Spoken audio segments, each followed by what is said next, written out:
Hello students, welcome to my channel disciples learning. आज हम start करने वाले कॉन्वेक्स मिरर में इमेजेस कैसे बनती है उसके रूल। हमने पहले कॉन्केव मिरर में हमने पढ़ा था इस वाले चैप्टर में लाइट एंड रिफ्लेक्शन। अभी हमारा रिफ्लेक्शन वाला पार्ट इसमें चल रहा है, तो हम कॉन्केव मिरर के रूल्स और इमेजेस कहाँ से कैसे कौन से प्लेस पे रखने से कहाँ पर बन रही है, कहाँ पर फॉर्मेशन हो रही है इमेज की, ये सब हम कर चुके हैं। अब आ जाते हैं कॉन्वेक्स मिरर पर। कॉन्वेक्स मिरर पे हम पहले तो वही रूल्स पढ़ेंगे जैसे कि हमने उस कॉन्केव मिरर में पढ़ा था। उसके बाद हम ये देखेंगे कि कहाँ पर प्लेस करने पर कौन सी ऑब्जेक्ट को अगर हम किसी एक प्लेस पर रख रहे हैं तो कहाँ पर उसकी इमेज बन रही है। तो पहले इसके रूल्स देखते हैं, फिर इमेज फॉर्मेशन देखेंगे कि कहाँ पर हो रही है। ये इसके रूल है इमेज फॉर्मेशन के। तो फर्स्ट रूल नंबर वन हमारा कॉन्केव मिरर कैसा होगा। कॉन्वेक्स मिरर इस बारी इस तरीके से होगा, बेंड इन साइड उसकी पेंटेड होगी। ठीक है, ये तो हमें पता ही है, ये प्रिंसिपल एक्सिस रहेगी और ये पोल हो जाएगा। पोल क्या होता है इसका, ये वाला पॉइंट जो जहां पर प्रिंसिपल एक्सिस जा रही है किससे, मिरर के थ्रू। तो इसका कहीं अगर हम देखा जाए तो क्योंकि ये गोल इस तरीके से होगा तो इसका ये centre of curvature and focus इस साइड पे हो जाएगा। ठीक है, क्योंकि गोल तो ऐसे रहेगा, अगर हम इसको पूरा सर्कल देखें तो इस तरीके से बनेगा। तो ये सेंटर ऑफ कर्वेचर और ये फोकस। तो अब क्या होगा, मान लो एक रे आई पैरेलल आ रही है, रूल्स वही रहेंगे जैसे कॉन्केव में थे, रूल्स वही रहेंगे। ये पैरेलल रे आएगी, कोई इंसिडेंट रे है, ये पैरेलल आ रही है, कहां से जाएगी, फोकस से जाएगी। ठीक है, पर फोकस पे हम सिर्फ इसको इमेजिन कर सकते हैं इधर, क्योंकि वो क्या हो रहा है, जा तो यहाँ से रही है, वो किस तरीके से रिफ्लेक्ट हो जाएगी, इस तरीके से रिफ्लेक्ट हो रही है कि वो ये वाले फोकस पे जा रही है। ठीक है, ये मेरी स्ट्रेट नहीं बन पाई है, आपको स्ट्रेट बनानी है। ये स्ट्रेट थोड़ी इस तरीके से होगी यहाँ पे ऐसे। ठीक है, तो ये रिफ्लेक्ट बैक इधर हो रही है, तो कहीं इसका फोकस इधर होगा। देखो, क्योंकि यहाँ पर तो फोकस पे वो नहीं जा सकती, तो हमें इस वाले कॉन्वेक्स मिरर के केस में इमेजिन करना पड़ेगा कि उसका फोकस इधर है, तो इमेजिन कर रहे हैं हम। ठीक है, सेकेंड रूल हो जाएगा रूल नंबर 2, सेम उसके जैसा ही जैसे कॉन्केव में था। सेकेंड रूल क्या था, सेंटर ऑफ कर्वेचर से जा रही थी लाइन, तो इसमें भी ऐसे ही जाएगी। ये प्रिंसिपल एक्सिस, ये सेंटर ऑफ कर्वेचर, ये फोकस। कोई रे है इस तरीके से सेंटर ऑफ कर्वेचर से जाएगी और सेंटर ऑफ कर्वेचर से ही वो वापस आ जाएगी। ठीक है, ये सेम रूल रहेगा, बट इसका इस साइड हो जाएगा मिरर के बिहाइंड द मिरर। उसमें क्या था, फ्रंट ऑफ द मिरर, इसमें बिहाइंड द मिरर हो रहा है। Rule number 3 is same, mirror हम वैसे ही बनाएंगे जैसे बना रहे हैं दोनों सब में। ठीक है, ये प्रिंसिपल एक्सिस, ये इसका फोकस और centre of curvature. Next rule हमारे पास क्या था, अगर कोई रे फोकस से जा रही है, इसका मतलब अगर कोई रे इस तरीके से ये ना, तो अगर इस तरीके से यहाँ पर आएगी तो ये कैसे निकल जाएगी, ये पैरेलल, ये यहाँ से गई और यहाँ से इसके पैरेलल वापस आ गई। ठीक है, तो अगर रे कैसे आ रही है, फोकस से जा रही है, तो सेंड बैक कहाँ से हो जाएगी, रिफ्लेक्ट कहाँ से हो जाएगी, रिफ्लेक्ट हो जाएगी वो उसके प्रिंसिपल एक्सिस के parallel. Rule number 4 is same as concave mirror. सारे रूल हैं तो सेम ही, कॉन्केव मिरर के जैसे ही सेम है, बस फर्क कितना है कि हम ये जो फोकस और सेंटर ऑफ कर्वेचर है वो इस साइड पर ले रहे हैं। ठीक है, अब क्या था, इंसिडेंट रे अगर पोल पर आती है, इसके ओरिजिन पर आती है, तो वो रिफ्लेक्ट बैक हो जाएगी विद द सेम एंगल। तो angle i is equal to angle r, तो रिफ्लेक्ट बैक हो रही है सेम, आ रही है इस पर fall and sending back to the object with the same angle. तो हमें ये पता चला कि रूल तो कॉन्केव और कॉन्वेक्स में सेम ही है, बस डिफरेंस कितना है कि जो इसका फोकस और सेंटर ऑफ कर्वेचर है वो बिहाइंड द मिरर रहेगा, क्योंकि इसमें जो लाइट रेज है, बीम ऑफ लाइट होगी, वो क्या होगी, वो कन्वर्ज ना होके डाइवर्ज हो रही है, तो वो फैल रही है। तो हमें इमेजिन करना पड़ेगा कि उसका जो फोकस रहेगा वो उसके बिहाइंड द मिरर होगा। ठीक है, इसके रूल्स हो गए। अब ये देख लेते हैं कि इमेजेस कैसे कैसे इसमें बनती हैं। ठीक है, now image formation by the convex mirror. ठीक है, image formation by convex mirror. Concave mirror का हम पढ़ चुके हैं, डिस्कस कर लिया हमने, डायग्राम के साथ देख लिया था कि कैसे कैसे इमेजेस बन रही है। 6 पार्ट्स थे उसके, 6 प्लेसेस पर हमने उसको रखा था। बट कॉन्वेक्स मिरर में ऐसा नहीं होता है। कॉन्वेक्स मिरर में क्या रहेगा, कॉन्वेक्स मिरर में अगर हम कहीं पर भी पोल और इन्फिनिटी के बीच में रखेंगे तो ऑब्जेक्ट कैसा रहेगा, ऑब्जेक्ट बिहाइंड द मिरर ही बनेगा। इन्फिनिटी पर रखेंगे तो भी बिहाइंड द मिरर ही बनेगा और वर्चुअल एंड इरेक्ट रहेगा। तो क्या होता है कि इसमें आप कहीं पर भी रख लो, चाहे पोल और फोकस के बीच में, फोकस और सेंटर ऑफ कर्वेचर के बीच में, या फिर आप infinity beyond the centre of curvature, या इन्फिनिटी और पोल के बीच में। तो ये जो इन्फिनिटी और पोल के बीच में लिखा गया है ये इसी के लिए लिखा गया है, क्योंकि देखो उसमें क्या था, पोल एंड फोकस के बीच में था, फिर एट फोकस पर था, फिर एट सेंटर ऑफ कर्वेचर पर था, फिर एट ये सारी जगह पे हमने रख के देखा था, between the pole and focus, और फिर फोकस पे, फिर फोकस और सेंटर ऑफ कर्वेचर के बिटवीन, फिर सेंटर ऑफ कर्वेचर पे, फिर beyond the centre of curvature and then infinity. But इसमें ऐसा नहीं होता, इसमें आप पोल और इन्फिनिटी ये सारे पॉइंट्स भूल जाओ और पोल और इन्फिनिटी के बीच में कहीं पर भी रखोगे इमेज सेम ही बनेगी। तो देख लेते हैं, पहले वाला देख लेते हैं कैसे बनेगी, बिटवीन पोल एंड इन्फिनिटी। ठीक है, तो ऐसे बनाएंगे हम कॉन्वेक्स मिरर। ये बेंड इन साइड जो है वो क्या रहेगी, पेंटेड रहेगी। ये इसकी क्या हो गई, प्रिंसिपल एक्सिस, ये हो गया इसका पोल। अब मान लो मैंने रखा इमेज को, यहाँ पे मैं रख रही हूँ, ये इसका फोकस है और ये इसका सेंटर ऑफ कर्वेचर है। तो क्या होगा, यहाँ से रे गई, पैरेलल जा रही है। ठीक है, पैरेलल रे जा रही है, फोकस पे रिफ्लेक्ट बैक होती है, तो ये कहीं यहाँ पे जाके मिलेगी। ठीक है, क्योंकि ये देखो रिफ्लेक्ट हुई तो ये फोकस पे जा रही है ना इस तरीके से, तो हम इमेजिन कर रहे हैं कि ये यहाँ तक फोकस पे जा रही है। उसके बाद दूसरी रे कहाँ जाएगी, सेंटर ऑफ कर्वेचर से चली जाएगी, तो ये वाली रे इस तरीके से होके ऐसे सेंटर ऑफ कर्वेचर पे क्या करेगी, ये इंटरसेक्ट करेगी। तो यहाँ से हम लेकर जा रहे हैं इसको सेंटर ऑफ कर्वेचर पे, इस तरीके से चली जाएगी। ठीक है, तो यहाँ पे जहाँ ये इंटरसेक्ट कर रही है यहाँ पे इमेज बन रही है। तो ये देखो कितनी छोटी सी इमेज बनी है। तो इसके लिए क्या रूल्स हो जाएंगे, इसके लिए रूल्स हो जाएंगे क्या, कि हमने कहीं पर भी रखा है तो इमेज कैसी बन रही है, वर्चुअल एंड इरेक्ट। हमेशा कॉन्वेक्स में क्या बनेगी, वर्चुअल एंड इरेक्ट बनेगी। सेकेंड, डिमिनिश्ड बनेगी, स्मॉल साइज है, ठीक है, डिमिनिश्ड है। एंड कहाँ पर बनेगी, बियॉन्ड द कॉन्वेक्स मिरर, या फिर अभी हम कॉन्वेक्स मिरर की बात कर रहे हैं तो आप मिरर भी लिख सकते हो।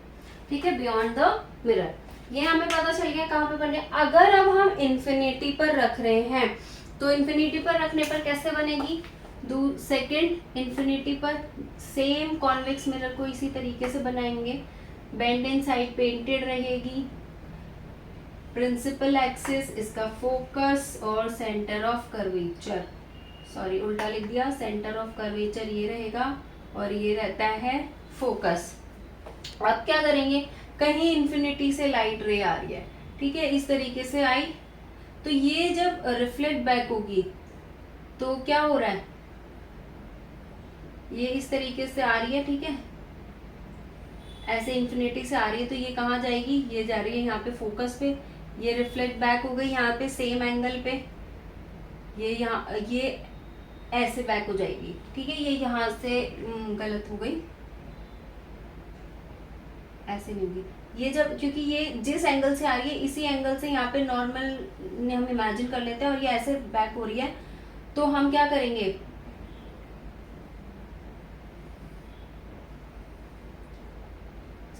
स्केल नहीं है ना तो सही नहीं बन पा रहा डायग्राम, इस तरीके से जा रही है, ये यहाँ से रिफ्लेक्ट बैक हो गई, ठीक है, तो ये जो वाली रे है हम इमेजिन करेंगे यहाँ जा रही है और ये वाली रे इस तरीके से यहाँ चली जाएगी, तो ऑब्जेक्ट बन रहा है यहाँ पर।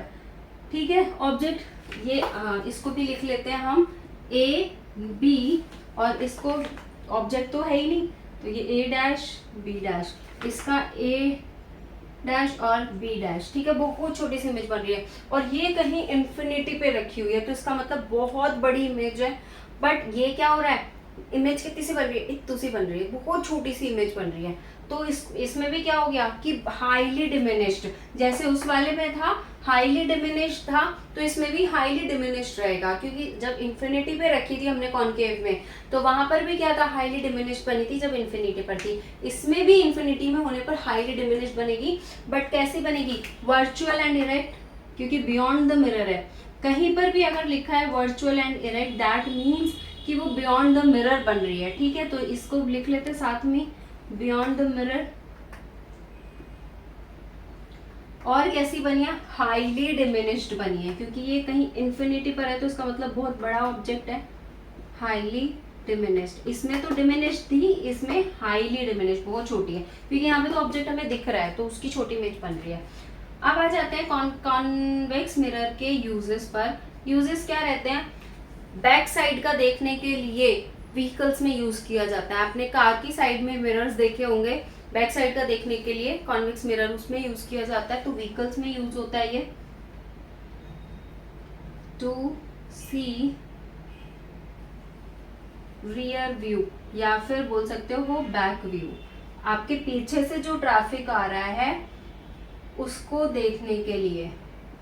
ठीक है, तो हमें पता चल जाए कि कहाँ से कौन सा ट्रैफिक आ रहा है। हम चलते जाएंगे, पीछे से आ रहा है, मानो हमें इस साइड पे जाना है, और पीछे से कोई व्हीकल आ रहा है, तो वो तो हमें मार सकता है ना, हो सकता है टक्कर हो जाए फिर हमारी, तो इसलिए व्हीकल्स में यूज होता है। और कुछ बड़ी बड़ी शॉप्स में भी यूज होता है, सो दैट आपको सारा एरिया थोड़ा दिखता रहे कि कौन कहाँ से कैसे आ रहा है। तो बिग शॉप्स में यूज होता है। ठीक है, तो इसके ज़्यादा यूजेस, कॉन्केव मिरर के ज़्यादा यूजेस हैं इसके कंपैरिजन में, कॉन्केव मिरर ज़्यादा यूज होता है। इसके भी यूजेस हैं जैसे कि व्हीकल्स में और बिग शॉप्स में है। इसके बाद एक और चीज़ रह गई है, ये हो गया, आपने इसके ये पढ़ लिए। अब इसमें ये देखो, हमें क्या पढ़ना है, इसके रूल्स भी पढ़ लिए हमने, कैसे होगी, इमेज फॉर्मेशन देख ली। इसमें दो ही केसेस होते हैं, पोल और इन्फिनिटी के बीच में और इन्फिनिटी तक। ठीक है, रूल्स पढ़ लिए, ये पढ़ लिया। इसमें हमने ये भी लिख लिया कैसी होती है। एक एनसीईआरटी में टेबल दी गई है, वो टेबल में बना के और आपको बता देती हूँ कि कैसे कैसे आपको याद रखने का तरीका इजी हो जाएगा। तो इसके बाद हम टेबल से स्टार्ट करते हैं, टेबल बना लेते हैं, वो देख लेते हैं कि कैसी होगी। ठीक है, क्योंकि दोनों की बन जाएगी ना, तो हमें इजी हो जाएगा लर्न करना कि कौन सी इमेज कहाँ पर बन रही है और हमें किस तरीके से याद रखना है। क्योंकि हो सकता है एग्जाम में आपसे डायग्राम ना पूछ के और ये पूछ लिया जाए डायरेक्टली कि अगर ये केस है, सपोज हमारा हमसे इस तरीके से पूछ लिया जाए कि कॉन्केव मिरर में, ये कॉन्वेक्स की बात, ये यहाँ पे हमने कॉन्वेक्स पढ़ा है, सपोज क्वेश्चन आ जाता है कॉन्केव मिरर में अगर इन्फिनिटी पर इमेज है, ऑब्जेक्ट है, तो इमेज कैसी बन रही है।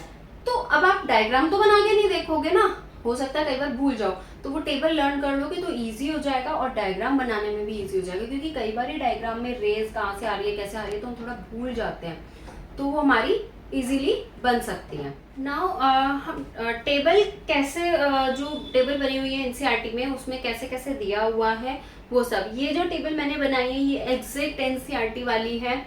एनसीईआरटी में जिस तरीके से दिया हुआ है वही मैंने इसमें लिखा है आपको, क्योंकि हमने वही चीज जब हमने डायग्राम बनाया, हमने उसकी डायग्राम ड्रॉ किया, तब हमने सेम चीज पढ़ी है। बट इसको अगर हम एक थियोरेटिकल वे में थोड़ा सा देख लेंगे तो हमें याद रह जाता है कि कहाँ पर कैसे कौन सी इमेज बन रही है। ठीक है, ऑब्जेक्ट कहाँ पर है। तो ये वाली टेबल जो है ये कॉन्केव मिरर के लिए है, ये वाली टेबल ऊपर वाली कॉन्केव मिरर के लिए और नीचे वाली टेबल कॉन्वेक्स मिरर के लिए। ठीक है, ये बड़ी थोड़ी सी इसलिए है क्योंकि इसमें हमने 6 केसेस थे, पोजीशन थी ऑब्जेक्ट की और इसमें सिर्फ 2 ही पोजीशन है। तो ये जो ऊपर हेडिंग है यही इसके लिए यूज होगी, मैंने दोबारा नहीं लिखी है।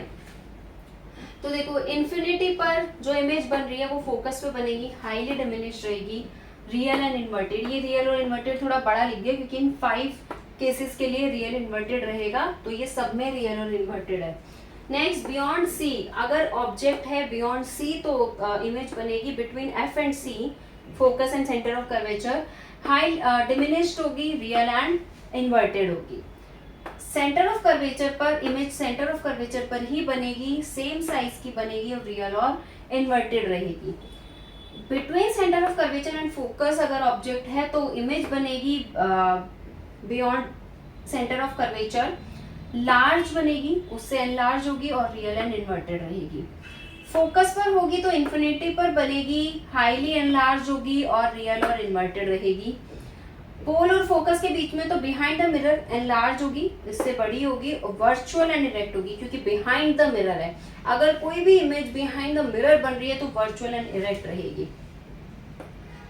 एट इन्फिनिटी, अब आ जाता है कॉन्वेक्स मिरर का। अगर इन्फिनिटी पर ऑब्जेक्ट है तो फोकस पर बिहाइंड द मिरर इमेज बनेगी, हाईली डिमिनिश्ड होगी, पॉइंटेड साइज होगी, वर्चुअल एंड इरेक्ट होगी। बिहाइंड द मिरर है तो virtual and erect. Between infinity and pole तो ऑब्जेक्ट इमेज बनेगी बिटवीन फोकस एंड पोल के, फोकस और पोल के बीच में, बिहाइंड द मिरर डिमिनिश्ड होगी, वर्चुअल एंड इरेक्ट होगी। ये जो हाईली डिमिनिश्ड पॉइंटेड साइज में लिख रही हूँ, इसको आप इमेजिन कर सकते हो बहुत दूर वाला ऑब्जेक्ट, क्या सन की जो अगर आप पेपर पे उसकी इमेज लेने की कोशिश करते हो सन की, तो क्या होता है, सन की इमेज इतनी छोटी सी आती है और वो पेपर को वहां से बर्न कर देती है। तो वो ऑब्जेक्ट बहुत दूर है, ऑब्जेक्ट हम किसको मान रहे हैं, सन को, सन बहुत दूर है, उसकी इमेज एक पेपर पे आके बन रही है और वो पेपर वहां से जल जाता है क्योंकि उसमें हीट भी बहुत ज्यादा है। अगर सन कोई और ऑब्जेक्ट होगा सपोज जिसकी इमेज हम इस तरीके से ले सके तो वो शायद बर्न ना करे क्योंकि उसमें इतनी ज्यादा हीट नहीं होती, बट सन में बहुत हीट होती है। आप देख लो, आप गर्मी के टाइम में अगर सन है और आप बाहर चले जाओ तो आप खुद को देख लो कि कितनी गर्मी लगती है, कितना ज्यादा हीट सन देता है, तो वो हीट पेपर को बर्न कर देती है। तो ये दोनों टेबल मैंने एज इट इज बनाई है जैसे कि एनसीईआरटी में है, आपको भी इसी तरीके से याद करनी है। एग्जाम में इस तरीके से बनाने के लिए नहीं आती, बट हो सकता है इस तरीके से आ जाए कि यहाँ से आपको ये हटा दिया जाए, पूछ लिया जाए कि यहाँ पे क्या है, यहाँ से ये हटा दिया, यहाँ से हटा दिया, ये रियल एंड इन्वर्टेड में से कहीं से भी हटा देंगे, ये हटा देंगे, ठीक है। अब आपसे पूछ लिया कि बताओ, ठीक है, तो इस तरीके से यहाँ से हटा देंगे, ये पूछ लेंगे कि बिहाइंड द मिरर है, एनलार्ज इमेज है, वर्चुअल एंड इरेक्ट है, तो कहाँ पर ऑब्जेक्ट की पोजीशन क्या होगी। इस तरीके से क्वेश्चन कई बार आ जाता है, ये वाली टेबल भी आ सकती है।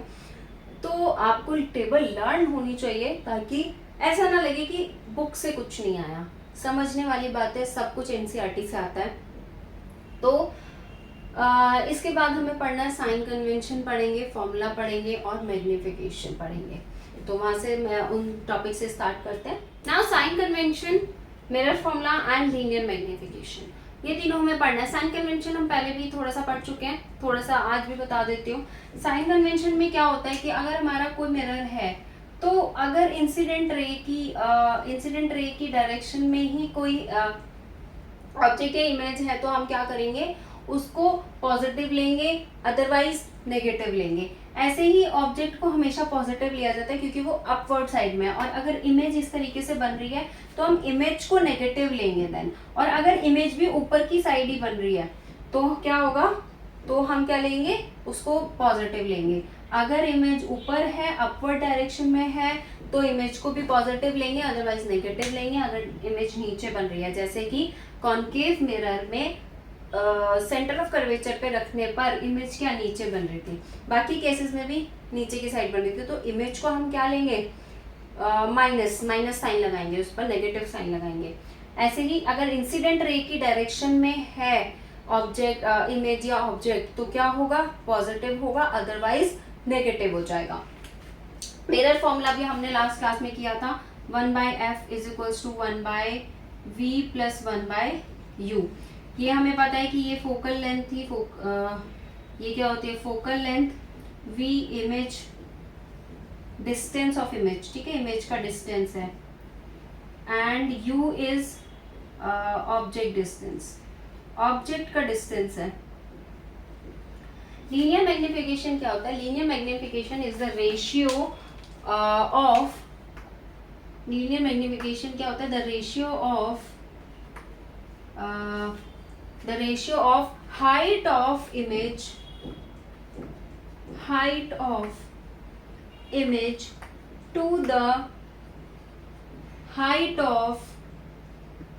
to the height of object is known as linear magnification. इसको बोला जाता है लीनियर मैग्निफिकेशन. इसका फॉर्मूला क्या हो जाएगा, मैग्निफिकेशन का फॉर्मूला हो जाएगा, magnification is equals to height of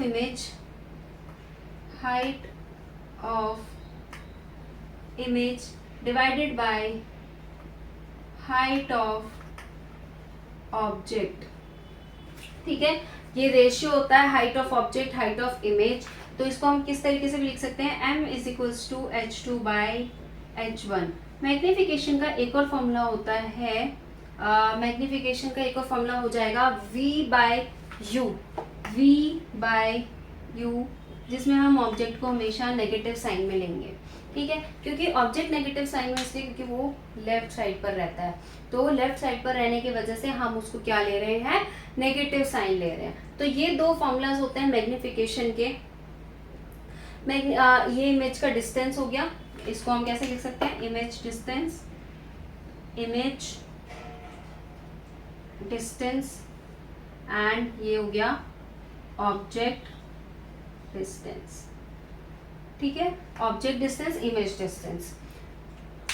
तो ये दो फॉर्मूला होता है. हो सकता है मैग्निफिकेशन हमसे ऑब्जेक्ट की डिस्टेंस की फॉर्म में पूछ ले या हाइट की फॉर्म में पूछ ले. तो हमें हाइट ऑब्जेक्ट की अगर दी गई है तो हमें मैग्निफिकेशन पता चल जाएगा.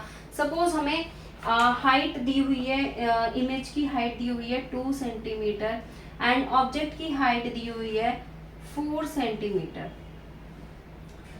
उल्टा कर देते हैं, मान लो इमेज लार्ज बन रही है. तो मान लो ये दी हुई है 4 सेंटीमीटर और ये दी हुई है, ऑब्जेक्ट की हाइट दी हुई है 2 सेंटीमीटर. तो जो मैग्निफिकेशन आ जाएगा वो कितना आ जाएगा, 2 सेंटीमीटर, 2 इसका मैग्निफिकेशन आ जाएगा. ठीक है, वो मैग्नीफाई हो रहा है बाय 2 पॉइंट.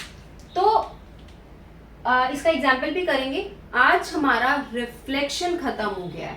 ठीक है, इस वाले पार्ट में हमारा रिफ्लेक्शन खत्म हो गया है. रिफ्लेक्शन में हमने थोड़ा सा इंट्रोडक्शन पढ़ा, रिफ्लेक्शन क्या होता है, ऑब्जेक्ट क्या है, इमेज कैसे होती है, ये सब हमने पढ़ा. फिर हमने कॉन्केव मिरर में देखा कि रिफ्लेक्शन के रूल्स क्या हैं, कैसे रूल्स हैं रिफ्लेक्शन के, कहाँ पर कैसे इमेज बनती है. हमने इमेज भी देखा कहाँ पर कौन से प्लेस पर रखने के बाद इमेज कैसे बन रही है, ये हमने चेक किया. उसके बाद हमने कॉन्वेक्स मिरर में देखा, 4 रूल्स हमने पढ़े कि कहाँ से कैसे लाइट आएगी तो कैसे रिफ्लेक्ट होगी. फिर उसके बाद हमने उसके 2 प्लेसेस थे कॉन्वेक्स मिरर में, वो देखे, sign convention, mirror formula and linear magnification. ये सारे टॉपिक हमने रिफ्लेक्शन में कवर किए हैं. अगर इसमें कोई भी डाउट है तो please let me know in the comment section and मैं कोशिश करूँगी जितने भी डाउट्स हैं आपके कमेंट सेक्शन में मैं क्लियर कर सकूँ. आज के लिए इतना ही. Thank you so much and please like, share and subscribe.